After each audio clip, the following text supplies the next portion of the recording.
Assalamualaikum sedulur-sedulur. Alhamdulillah. Ini mau cerita-cerita sedikit tentang pengalaman jadi jamaahnya Pak Kiai. Saya dari Kalimantan Barat, Pontianak, jauh-jauh ke sini untuk nimba ilmu dari Pak Kiai. Masya Allah, banyak keberkahan lah di dalamnya.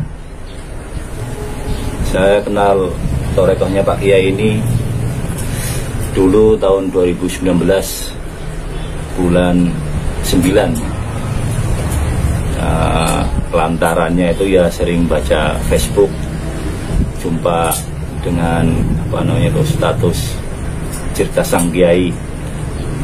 Saya ikutin. Siapa yang posting itu Mas Tikno. Wah, dari cerita-cerita tersebut saya terkesan. Ada satu amalan yang jamaah Pak Kiai yang di penjara itu ngamalkan amalan dari Pak Kiai, membaca ya Latif 6641 sehingga jadi sakti di penjara tuh. Kayak saya Mas Tikno minta izin untuk mengamalkan itu. Rupanya Mas Tikno bilang, jangan, kamu mandi tobat dulu, bikin pondasi dulu, nanti baru yang lain-lain katanya. Saya ikutin ajarannya. Alhamdulillah selesai mandi tobat 2 bulan, terus dikasih amalia puasa 21. Setelah 21 selesai, lanjut 41. Setelah 1 puasa selesai, saya ulangi lagi 21 sambil Ramadanan. Selesai lagi, langsung lanjut 3 bulan. Langsung izin, saya izin Mas Tikno, Mas mau lanjut 3 bulan nih. Mas Tikno nggak berani, kalau 3 bulan langsung ke Pak Kiai Mas. Alhamdulillah saya itu udah pertemuan dengan Pak Kiai lewat Mas Bambang, dikenalkan tuh. Akhirnya saya embok Pak Kiai. Oleh Pak Kiai tidak banyak AI itu langsung dikasih amaliahnya. Kok tahu Pak Kiai ya? Tidak tanya-tanya dulu. Langsung saya semenjak itu amaliah puasa tingkatan 3 bulan. Selesai, terus saya izin mau puasa 7 bulan. Sama Kiai tanya, udah kunang hitam belum Mas? Katanya, belum Pak Kiai. Terus ya kalau ada kesempatan, ada waktu silakan. Akhirnya saya bilang sama Pak Kiai, insya Allah Pak Kiai nanti akhir bulan saya berangkat. Alhamdulillah dengan izin guru kami Kiai Nur dan itu Allah Ta'ala, akhirnya saya bisa berangkat ya, ke Majelis Cirebon, Al Husaini Cirebon nih. Langsung berangkat ngedan 21. Masya Allah, dapat teman Mas Hari dari Sukabumi. Dan 21 ini banyak nostalgia lah dalam perjalanan ya. Subhanallah, ada satu pelajaran khusus yang tidak bisa didapat ketika kita duduk makan minum di rumah sambil ibadah ya. Kalau kita cuma ibadah di rumah tidak merasakan amaliah ngidan ini, nampaknya kita udah paling suci, udah paling bener ya, paling bener ibadahnya, udah merasa dekat dengan Allah Ta'ala. Udah banyak amalan sunnah ya, tiap malam tahajud ya, sholat berjamaah tidak ketinggalan, baca Quran tiap hari 1 juz. Masya Allah, banyak amalia-amalia lain yang dikerjakan, merasa kita ini udah dekat dengan Allah. Tapi ketika kita masuk ke amaliah Pak Kiai ini, telah dicek hatinya, rupanya banyak penyakit. Ada ujubnya, ada riaknya, ada amal-amal yang penyakit hati yang membuat kita ini tidak ikhlas dalam beramal. Nah, penyakit-penyakit hati ini bagaimana cara untuk membersihkannya? Yaitu salah satunya adalah amal yang edan, melaku tanpa bekal dengan pakaian compang-camping. Ketika kita jalan ya pakai pakaian compang-camping kayak orang edan tuh, maka di situ banyak pelajaran-pelajaran rohani yang akan kita dapat. Ya, karena status manusia yang paling rendah dalam kehidupan ini adalah wong edan. Wong edan itu apa yang dibanggakan? Ya, semua orang tuh merasa tidak peduli, ya, merasa cuek, merasa masa bodoh dengan orang edan. Nah, ketika kita ini orang sehat disuruh ngedan, ya, maka disitulah penyakit-penyakit hati itu akan terkikis, sedikit demi sedikit akan terkikis.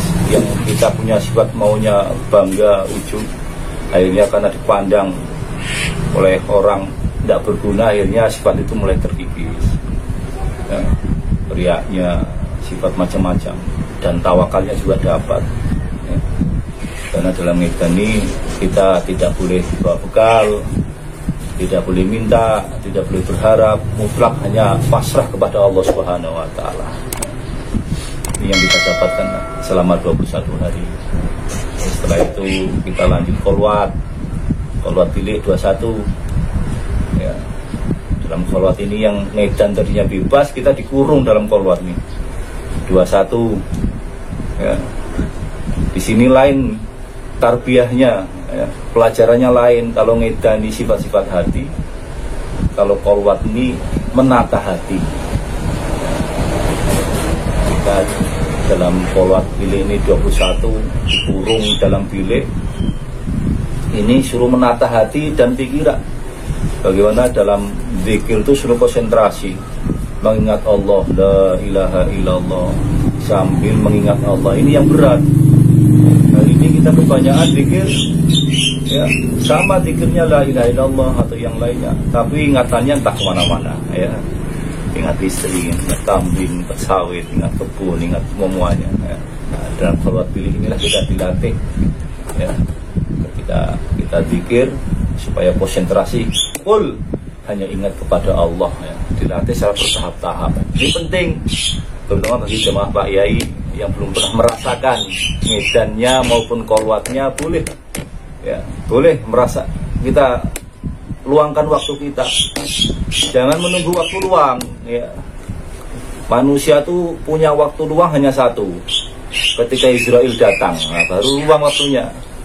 Bagi kita meluangkan waktu, ya, di tengah-tengah kesibukan kita dalam pekerjaan, dalam bisnis kita, dalam apa saja kesibukan kita, profesi kita. Bagaimana kita atur waktu kita, luangkan waktu untuk membentuk sifat-sifat rohani kita. Kalau tidak dibentuk, tidak luangkan waktu kita, maka kita akan sulit ibadah yang benar sesuai dengan perintah Allah Subhanahu wa Ta'ala. Kita bersyukur pada Allah Subhanahu wa Ta'ala, dikenalkan oleh Allah dengan satu guru yang membimbing rohani kita semakin dekat kepada Allah Subhanahu wa Ta'ala, ya. Sehingga dalam setiap amalia kita sandarkan hanya mengharap ridho Allah Subhanahu wa Ta'ala. Tidak menilai, bukan mengharap pahala, tapi mengharap ridho Allah Subhanahu wa Ta'ala. Ini yang berat, ya. Banyak di antara kita, ya, ikhwan-ikhwan kita, Masya Allah, beribadah ini mengharap pahala, ya. Karena mengharap pahala juga satu ibadah, tapi belum puncaknya ibadah.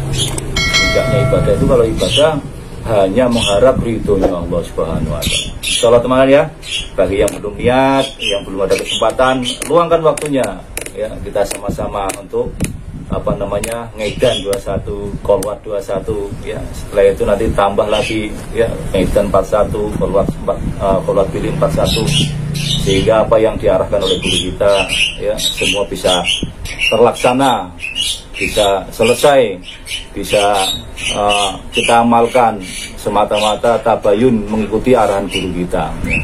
Karena apa yang disampaikan oleh guru kita ini pasti ada manfaat yang besar di akhirnya nanti, di masa depan kita nanti, ya.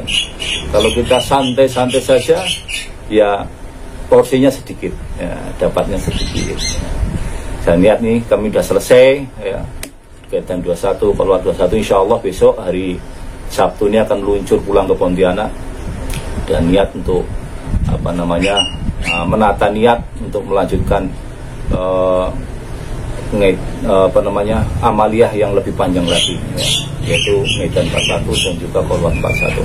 Selamat teman-teman, ya, Jangan lupa like dan subscribe channel ini. Assalamualaikum warahmatullahi wabarakatuh.